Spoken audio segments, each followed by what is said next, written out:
সুপ্রিয় দর্শক, আসসালামু আলাইকুম রহমতুল্লাহ। সুপ্রিয় দর্শক, আজকে যে আলোচ্য বিষয়টি হচ্ছে বিএনপিকে খুব দ্রুত কিছু ইনিশিয়েটিভ দিতে হবে, না হয় নির্বাচন যত পিছনে যাবে বিএনপি প্রতি সপ্তাহে একটি করে আসন হারাতে থাকবে। যদি এই ইনিশিয়েটিভ গুলো না নিয়ে থাকে তাহলে তাদের খুব বড় বিপর্যয় ধীরে ধীরে নামতে থাকবে এবং তাদের জনপ্রিয়তা কোন দিক দিয়ে চলে যাবে, কোন দিক দিয়ে যাবে তারা টের পাবে না। এখনো বিএনপি রাইট ট্র্যাকে আছে, বাট বিএনপির কিছু স্ট্র্যাটেজিক্যালি প্ল্যান হাতে নিতে হবে। যেখানে বিএনপি এখনো অনেক পিছনে আছে, জামায়াত ইসলাম যেভাবে এগিয়ে যাচ্ছে তার তুলনায় বিএনপি অনেক পিছিয়ে আছে। সুতরাং বিএনপিকে যদি এই ষড়যন্ত্র, এই রাজনৈতিক ভাবে তাদেরকে যদি এগিয়ে যেতে হয়, তাদের জনপ্রিয়তা প্রমাণ করতে হয়, তাহলে অবশ্যই তাদেরকে কিছু কাজ করতে হবে। সে কাজগুলো আমি বলি বিএনপিকে, যদি তারা করে তাহলে ভালো, আর যদি না করে তাহলে সত্যিকার অর্থে বিএনপির জন্য আগামী দিনে ক্ষমতায় যাওয়াটা তাদের জন্য খুব কঠিন হয়ে যাবে এবং ক্ষমতায় যেতে নাও পারে। আসলে কি কারণ, বিএনপি যতই পিছনে যাবে নির্বাচন ততই তারা পিছিয়ে যাবে। কারণ হচ্ছে যে সামনে একটি নতুন যদি রাজনৈতিক দল আসে, ছাত্র এবং সমন্বয়কদের যে নতুন রাজনৈতিক দল, এটি আপনারা বুঝতে পারছেন এতদিনে যে এটা জামায়াত ইসলাম প্রযোজিত একটি দল বা জামায়াত ইসলাম প্রযোজিত একটি অনুষ্ঠান, যেটা কিনা অনেকেই স্বীকার করবে, অনেকেই করবেন না। তবে এটা আপনারা এতদিনে পরিষ্কার হয়ে গিয়েছেন যে এটা রিয়েলি জামাত ইসলামের একটা বি টিম। তাহলে প্রতি সপ্তাহে যেন একটি করে আসন কমে না যায়, তাতে যা করণীয় তা করতে হবে বিএনপিকে। নির্বাচনের দিন বা রোডম্যাপ নিয়ে বিএনপিকে এখন খুব সুনির্দিষ্ট কথা বলতে হবে এবং খুব দ্রুত নির্বাচন দেওয়ার জন্য, রোডম্যাপের জন্য সরকারকে এখন থেকেই চাপ প্রয়োগ করা বলেন, অথবা সরকারকে বসে বুঝিয়ে দেওয়া বলেন, সরকারকে তা করতে হবে এবং সরকারকে তা করাতে অনেকটাই বাধ্য করাতে হবে, কারণ এটা রাজনৈতিক দল নয়। এই সরকারের পিছনের শক্তিটা হচ্ছে সমন্বয়করা, এই সমন্বয়কদের পিছনের শক্তিটা হচ্ছে জামায়াত ইসলাম। এটা আপনারা এখন বুঝে গেছেন পানির মতো ক্লিয়ার, এবং আপনারাও সামনের দিনে আরো বুঝতে থাকবেন যদি আপনারা খুব দ্রুত সতর্ক না হয়ে যান। জামায়াত এবং সমন্বয়কদের এজেন্ডা একটাই।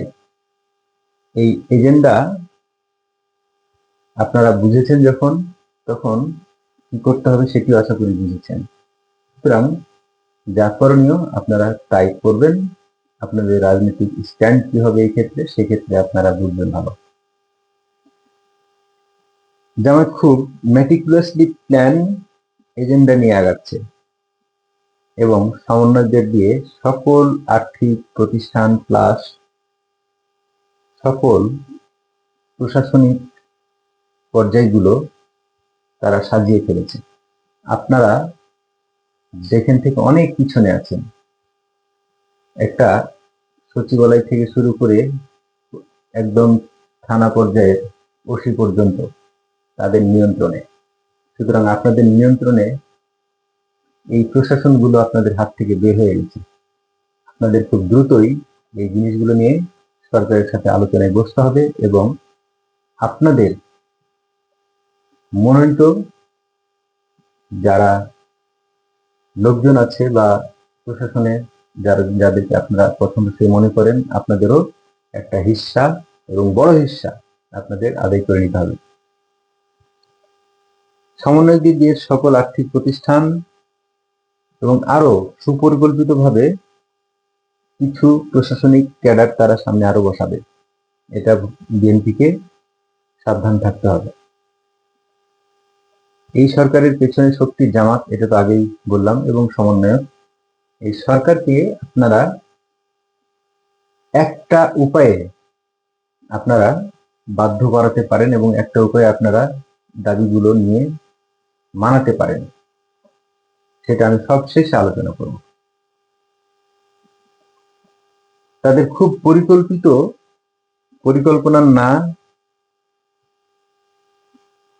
মানে তাদের খুব পরিকল্পিত পরিকল্পনা। তারা এবার ক্ষমতায় যেতে যত রকমের কৌশল, সুকৌশল, রাজনৈতিক কৌশল, সকল কৌশল প্রয়োগ করছে এবং করবে।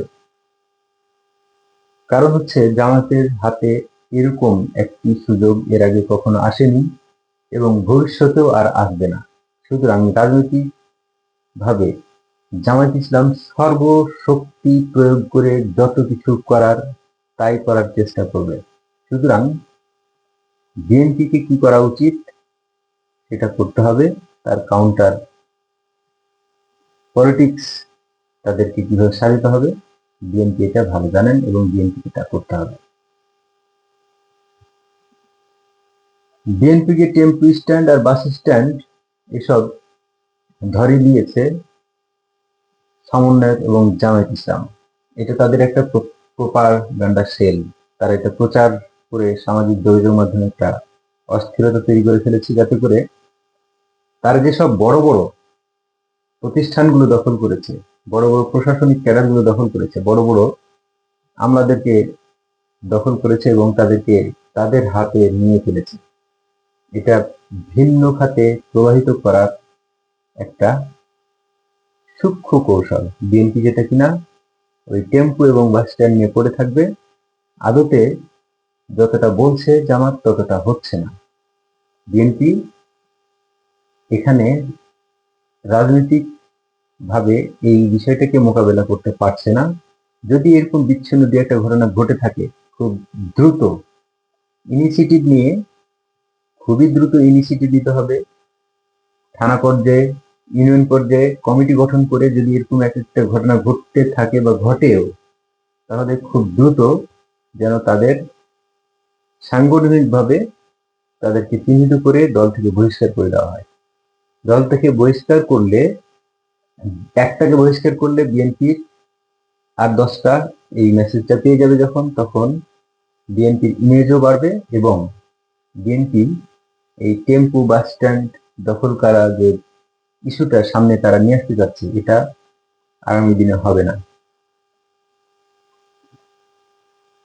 1971 সালের চেতনা বা বাংলাদেশের স্বাধীনতা যুদ্ধের বিরোধী শক্তি জামায়াত ইসলাম, এটা যে তারা শুধু 71-এ চেতনা, এই 71-কে যে তারা ডিফেন্ড করেছে বা 71-কে যে তারা বিজন করে, সেটা স্পষ্টত হচ্ছে যত দিন যাচ্ছে। কারণ দেশি বিদেশি কিছু ষড়যন্ত্র এখন এবং দেশি বিদেশি কিছু ইউটিউবার যারা কিনা এই প্রপাগান্ডা গুলো বিএনপির বিরুদ্ধে ছড়াচ্ছে। যেমন আজকে মেজর ডালিম, যিনি কিনা স্বীকৃত বঙ্গবন্ধুর খুনি, ওনাকে সামনে নিয়ে আসা হলো এবং আজকে পরিষ্কারভাবে বোঝা গেল যে এই মেজর ডালিমের এতদিনের গোপনীয়তা থাকার পিছনে পৃষ্ঠপোষকতা করেছে জামাত ইসলাম এবং এটার পিছনে সূক্ষ্ম ম্যাটিকুলাসলি একটা প্ল্যান আছে, ডিজাইন আছে, যার কারণে জামাত ইসলাম মেজর ডালিমকে দিয়ে যে একটা খেলা খেলে দিল, সেটা হচ্ছে শহীদ প্রেসিডেন্ট জিয়াউর রহমানের নামে 4000 সৈন্য হত্যার যে অভিযোগটি করলেন, এটা বিএনপির ইমেজকে ক্ষুণ্ণ করার একটা অপপ্রয়াস। সুতরাং এইসব রুখে দেওয়ার জন্য বিএনপিকে এখনই সাংগঠনিকভাবে খুব সোচ্চার হতে হবে।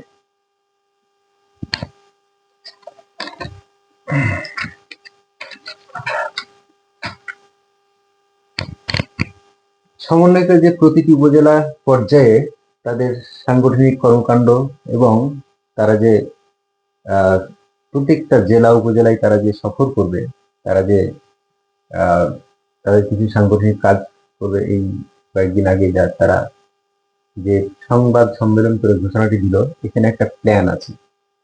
এই প্ল্যানের মধ্যে বিএনপিকে ভুল করা চলবে না। তারা যে কোনো ভাবে বিএনপি অঙ্গ সংগঠনের সাথে একটা দ্বন্দ্বে জড়াতে চাইবে। এই দ্বন্দ্বে জড়িয়ে সকল মিডিয়াগুলো তারা কাভারেজে নেবে। সকল মিডিয়া কাভারেজে নিয়ে একজন সমন্বয়ক যদি সামান্যতম আঘাত পায়, তাহলে এটাকে ছড়াই দিবে যে বিএনপি সমন্বয়কদের উপরে আঘাত হেনেছে।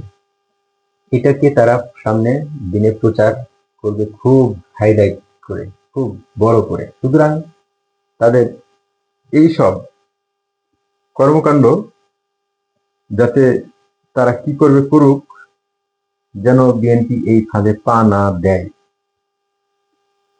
এবং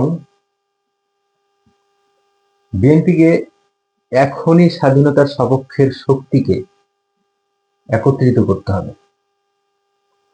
বিএনপির সাথে এখন যুগপৎ আন্দোলনে যেতে হলে বিএনপিকে এখন একটা ডাক দিতে হবে। সেই ডাকটা হচ্ছে ৭১-এর স্বাধীনতায় চেতনা বিশ্বাসী দল যারা আছে তাদেরকে একটা ডাক দিতে হবে এবং তাদেরকে একত্রিত করতে হবে।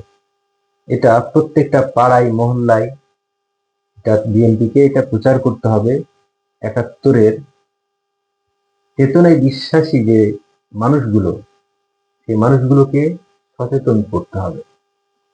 সচেতন করতে হবে। সচেতন করতে পারলে বিএনপির 30% যদি ভোট থাকে, তাহলে স্বাধীনতার সপক্ষে শক্তি আরো অন্য অন্য অনেকের যে ইয়াটা আছে, মানে ভোটার সংখ্যাটা আছে, এটা প্রায় অ্যাটলিস্ট 40%। তাহলে এদিকে 30% এবং ওইদিকে 40%, এই 70% ভোট পাওয়ার জন্য বিএনপিকে এখনই কাজ করতে হবে। জামাতও বসে থাকবে না। জামাতও তাদের সুকৌশল নিয়ে রাজনীতির মাঠে এগিয়ে যাবে, কিন্তু মাথায় রাখতে হবে যে সমন্বয়কদের পিছনে প্রযোজনা করছে বা পৃষ্ঠপোষকতা করছে জামায়াত ইসলাম, এবং জামায়াত ইসলাম এবং সমন্বয়কদের প্রযোজনা করছে বা পৃষ্ঠপোষকতা করছে, যেটা আমরা বুঝতে পারছি বা অনেকে বলা বলি করছে, সেটা সরকার এখানে পৃষ্ঠপোষকতা করছে। সুতরাং বিএনপিকে খুব সজাগ সচেতন থেকে এই দাবি তুলতে হবে খুব দ্রুত নির্বাচনের, এবং সরকারের ভেতরে থেকে যেন তারা নির্বাচন করতে না পারে। তারা যদি একটি দল গঠন করতেই হয়, তাহলে অবশ্যই যারা ছাত্র সমন্বয়ক উপদেষ্টা মন্ডলীতে আছেন তাদেরকে পদত্যাগ করে রাজনীতি করতে হবে।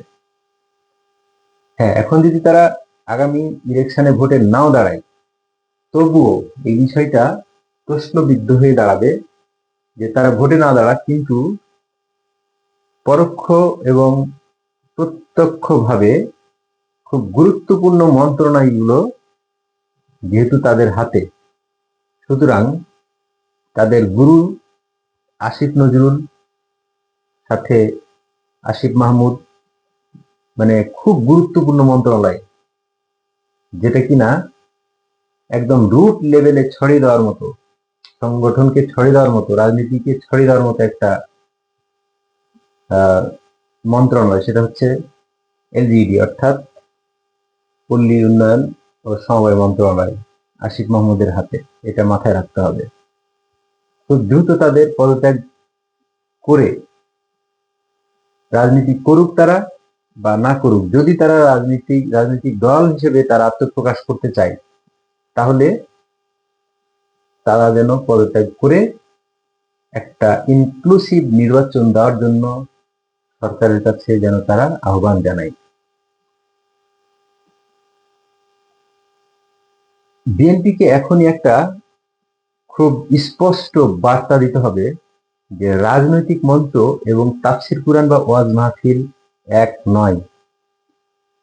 আমি যে কথাটি বলছি এটা আমাকে ভুল বুঝার কোনো কারণ নেই, কারণ হচ্ছে আমি নিজে একজন তাফসিরের ভক্ত, অর্থাৎ আমার প্রিয় একজন আলেম। শুধু প্রিয় না, আমি আজকে হেদায়েত প্রাপ্ত যদি কিছুটা হয়ে থাকি, আল্লাহ যদি আমাকে তার পথে নিয়ে থাকেন, আমি প্রভাবিত অনেকটা, অনেকটা না, সবটুকু আমার প্রিয় আলেম, প্রিয় মুফতি জনাব আমির হামজা। আজ থেকে 4 বছর আগের, 5 বছর আগের মুফতি আমির হামজা সাহেবের যে বক্তব্যগুলো, আপনি মন্ত্রমুগ্ধের মতো শুনতে আপনি বাধ্য। এবং বাংলাদেশে এখন পর্যন্ত আমি যত তাফসির কারক শুনেছি বা দেখেছি, তাফসির কাকে বলে, কত প্রকার এবং কি কি, এটা মুফতি আমির হামজা খুব ভালো জানেন এবং সবচেয়ে ভালো একজন বক্তা। সুতরাং এত বড় একজন আলেম, তিনি গত এই 4-5 মাসে যে বক্তব্যগুলো তাফসির ময়দানে দিচ্ছেন, মাফ করবেন জনাব আমির হামজা হুজুর, আপনার আগের 4-5 বছর আগের যে তাফসিরগুলো, এই তাফসিরগুলো যেভাবে আমরা মন্ত্রমুগ্ধের মতো শুনেছি, পাতা, পৃষ্ঠা, রোকন, আয়াত সব কিছু মুখস্থ করে এত সুন্দর করে ব্যাখ্যা করে আমাদেরকে বুঝিয়ে দিয়ে আপনি যে আমাদের জাতিকে ইসলামের পথে সঠিক সঠিক একটা পথ দেখিয়েছিলেন, আপনার এখন বক্তব্যের তাফসিরের পুরোটা জুড়েই আওয়ামী লীগ, বিএনপি এবং রাজনীতি ছাড়া তেমন কিছু থাকে না। অর্থাৎ তাফসিরগুলো হয়ে গেছে এখন রাজনৈতিক একটা প্রচার সেল। অর্থাৎ জামাত ইসলাম এটাকে অনেক দিন ধরে, দীর্ঘকাল ধরে গ্রুমিং করেছে। কারণ জনাব সর্বজন বিদিত আলেমী দ্বীন, অর্থাৎ কোরআনের পাখি আল্লামা দেলোয়ার হোসেন সাঈদী, দলমত নির্বিশেষে সবাই ওনাকে ভালোবাসতেন, আমরাও ভালোবাসি। জনাব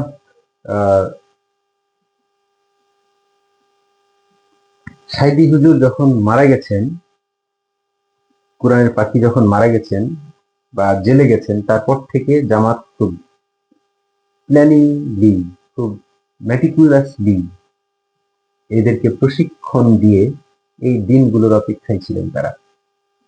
সুতরাং